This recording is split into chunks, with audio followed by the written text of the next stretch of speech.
So, while face masks and bubble bath are lovely, and I love a good self-care routine or skincare routine, let's go beyond the surface because self-care is much more than that. Hi everybody, if you're new here, my name is Corinne and welcome to Self-Care with Tika. Last week, I opened up this podcast about why this podcast existed, why I decided to do this, how long I've been doing this, and so much more. So if you missed last week, go back to the first video and you'll see what I'm talking about. Today, we're going deeper into the surface. We're going to talk about self-care, what it is, what it's not, and most importantly, when you think of self-care, I want to ask you right now, what image comes to mind? If you're thinking exercising, getting your hair done, your nails done, your lashes, to my ladies, or anything else that you're thinking about that comes to mind, great. While these things are a great part of any kind of self-care routine, I want you to understand for a lot of people, it's not ideal. Especially for somebody that may be struggling financially. Because a lot of the time we see self-care, it's attached to sometimes spending money.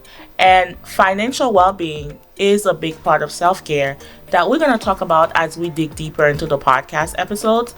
But I want you to understand today, I want you to understand that you can't always vacation your way out of your trauma. You can't vacation your way out of your daily problems or having deep issues, getting your hair, nails done. What good does that do if you're still struggling?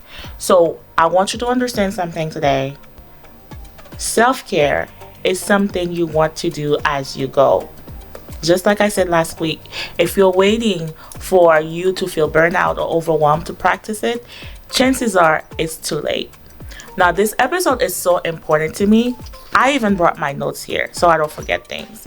So one of the most important thing I want you to understand from this episode, self-care is so deep. It is not a life that you want to escape from. It's more so of a life that you want to build with. So you can't escape. You can't do things to escape your problems, but you want to do things that's going to help you build a longevity life. So let's dig deeper.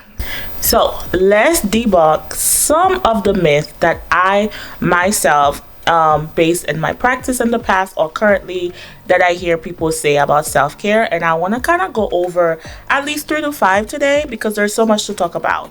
But the number one thing, especially working with women, Black women at that, we balance so many things. We are in charge of pretty much everything, right? So one thing I always hear is sometimes people think self-care is selfish.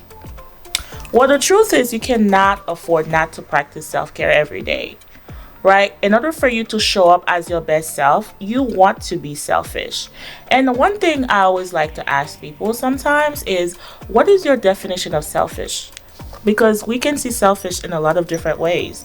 For some people, putting yourself first it may be selfish, but that might be in a good way selfish, right? Making sure that you're looking out for yourself because no one else can look out better for you than yourself. And you have to know who you are in order for you to do that. You have to know your highs. You have to know your lows. You have to know what you can and cannot take. But when you show up as your best self, you are more likely to be, you're more approachable. That's the word I'm trying to find. You're more likely to be pleasant to be around. You're more likely to have patience if you're a parent or if you a sister or in the workplace. You're more likely to be patient because you are recharging yourself. You're taking care of yourself. Somebody can say something to you when you're happy and it can go just fly away. It's more like, what else do you have? What else do you have? Right? And that is why it's important to care for yourself and show up as you. And that is why if you or other people may feel like you're selfish for prioritizing yourself, then yes, self-care is selfish, right? That's number one. Number 2, self-care is expensive, right?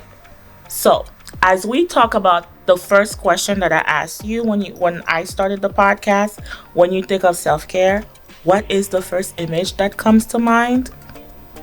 So think about it. If you're getting your nails done, hair done, lashes, pedicure, manicures, or anything that requires you spending money, then yes, self-care might be expensive, right? Although we need those things, it depends. Or if you don't have the money, you don't spend it, because that's a good way of managing or balancing your account. But self-care is expensive.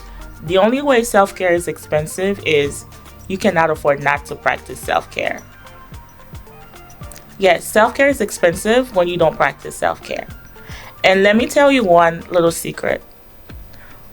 The most rewarding, fulfilling self-care are usually free. Let's dig deeper. Sleep. You need sleep. And sleep is what? It's free to sleep. I always like to give people an image of, let's see, well, I have my phone here, right? I use my phone all day, every day. Everything is on this phone. My emails, my calls. Sometimes I pray I don't lose this phone, because I don't remember the last time I memorized somebody's number. But either way, I want you to think of your phone. Right now, it's at 88%. I do have this. I have to keep my phone percentage very high because of how I use it. But at some point during the day, my phone is going to be very low at 10%. And usually what happens when your phone is at 10%, or at least I think 20%, depending on the kind of phone that you have, it turns red. You know what red is? Warning. Well, yellow sign is warning, but still, that's a form of a warning sign.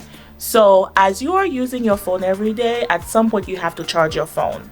That is your mind. That is your brain. As you are mommying, you daddying, you working, you picking up stuff, you volunteering, you giving yourself unto other people, you are pouring unto other people. So every time you're doing that, that is like you're giving 5, 10%, 20% over here. And at this point, you're at a 0%. So as you're doing this, you need your sleep. Sleep is a way to recharge. So if you're not sleeping right now, I want you to be very intentional about taking a good power nap. You can sleep during your lunch break. You can sleep in your car before you pick up these kids. You can go sleep earlier, or you can wake up earlier, but you have to sleep. Sleep is self-care. Sleep is free. Sleep is your way of recharge. So when you think of self-care being expensive, not sleeping is expensive. So sleep is important.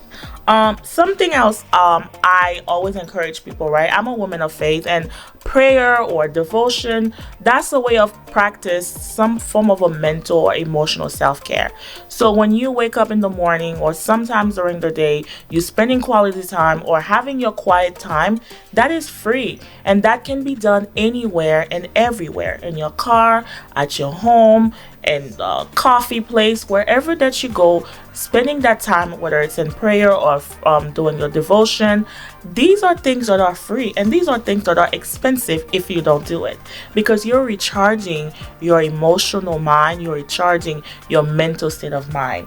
Journaling as well, for those that enjoy journaling, right? Walking, as I talk about my clarity walk, I enjoy doing my clarity walk, especially at nighttime. Me and my husband, we like to walk around the neighborhood. It's also a great way of connecting with somebody too, or even yourself, or listening to some music. These are things that are self-caring, that are free to do. You cannot afford not to do that. That's when self-care becomes expensive, not when you're spending money and not recharging and refueling you. Right? So that's number 2. Number 3, another thing people like to think about is it's a one-time event, right? And that's why it's important, because going on vacation sometimes for the year, that could be a one-time event, right? But when you learn the true meaning of self-care, you understand now it's a lifestyle. Like, I cannot afford not to sleep. I cannot afford not to spend quality time with myself. I cannot afford not to check in with myself. I cannot afford not to do the things that I once loved that can help fulfilling myself. You see, this is the kind of lifestyle that you need to understand. Your boundaries, the way you talk to yourself, the way you feel about yourself, right? That's the lifestyle we talk about. So it's not just a one-time event. It's an everyday thing. It's a thing that the way we talk to ourselves. Gratitude. that is also free. The way you think of yourself, the way you're thankful when you wake up in the morning, and we'll dig deeper about how to create a routine, which is a great way of practicing self-care. But being thankful about things that you're grateful for, how your day went, what was the highlight of your day, the best thing that happened to you today, even if the light was green on your way to work or somebody let you go in front of them, that is still something to be grateful for, and be able to understand that self-care, to practice making that a lifestyle. Another thing we need to understand is self-care look different for everybody. Okay, so if your friend is doing something that you don't enjoy, that is perfectly okay. If you're good at something and someone else is not good at it, and you that brings you joy, that is completely okay. Because when it comes to self-care, our values are usually attached to our lifestyle. Like the way you grew up sometimes determine the tone for the rest of your life. I have my values, my friends have different values. Some of my friends, they love going to exercise. Now, I enjoy a good walk, but exercising every day is not so much of my thing. I'm more of an emotional type of person where I like to write, I like to color, I like to laugh, I like to spend quality time with people. So that's my way of connecting. That's my way of practicing self-care every day. Other people, you can't pay them to read a book. They don't enjoy that. So you want to make sure that your self-care routine is something that aligns with your values, is something that aligns with the things that brings you joy, with the things that bring you peace, with the things that you keeps you calm, and most importantly, you're just connecting and refreshing. So your self-care is different. It's something that you want to do as a lifestyle, right? Another thing is that's very, very important is putting off our self-care, right? I'll do it later, or I don't have time. Just like I said, the truth is you cannot afford not to practice self-care. You cannot afford to put self-care in the back burner. You cannot afford to say, I'm going to take care of Johnny today, I'm going to do this today, and you forget all about yourself. You cannot afford not to do that. So today I want to encourage you to understand that practicing your boundaries, right? Just like I said, no is a complete answer. Different ways for you to show up for yourself before you show up for other people matters. So these are a lot of myths that we hear about self-care that we're gonna talk about. These are the episodes that I'll be discussing, not just with myself but with my guests. We're gonna talk about boundaries, we're gonna talk about love language, we're gonna talk about connection, we're gonna talk about self-esteem. We're gonna talk about the hustle culture, right? There's a hustle culture that we have to go get it. I'll sleep when I'm dead. These are some myths that I've heard. And I'm also interested to hear what are some myths that you've heard about self-care or about mental health in general that have kept you from practicing it or from believing that you can't do it every day. I'm curious to learn about that.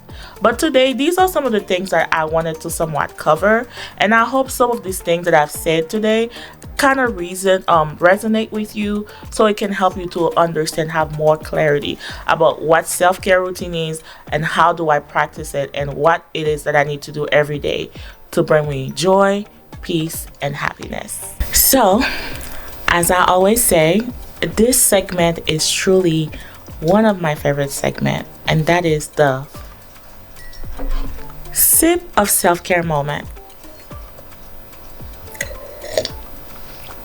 So I'm going to give you some time right now. Go grab your tea, your coffee, or grab your drink.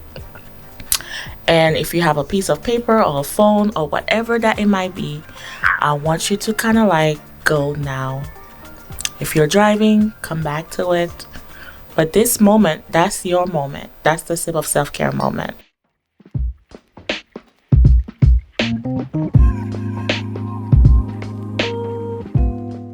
So, I want you to write down or think about what are some self-care myths that you may have had in the past or that you are struggling with, and what can you do to rewrite this narrative? So, let's say you used to believe that self-care is selfish. Based on the conversation that I just had, does that make you feel more empowered to really prioritize yourself? If you're finding yourself to be screaming a lot, or being unpleasant, or not being happy with yourself. Truth is, dig deeper and see, am I doing the things that I once loved, once enjoyed, once brought me peace?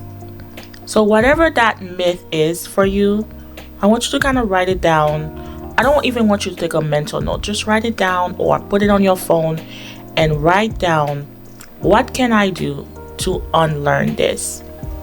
A big part of adulthood is believing about the things that we grew up, the things that that was instilled in us, that was good, but that also did not serve me well. And how can I unlearn this to have a better peace of mind for myself? Go ahead. I'm giving you permission to do that now, as you're sipping on your coffee or tea or whatever that it is.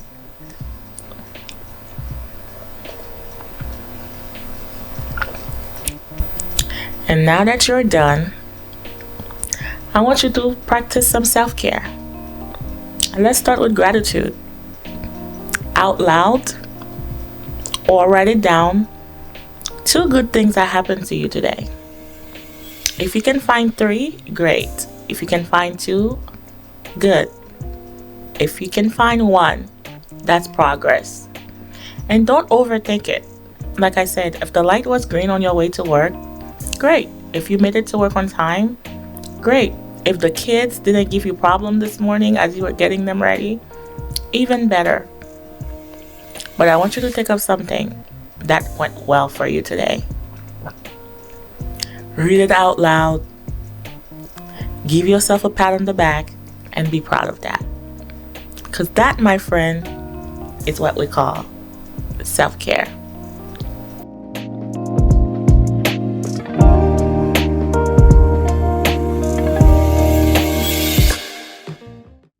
That's it for today's episode, family and friends. Thank you so much for joining me. I hope you feel seen, refreshed, and most importantly, you had some time to Pozé with me. Until next time, I'll see you on the next episode. Bye.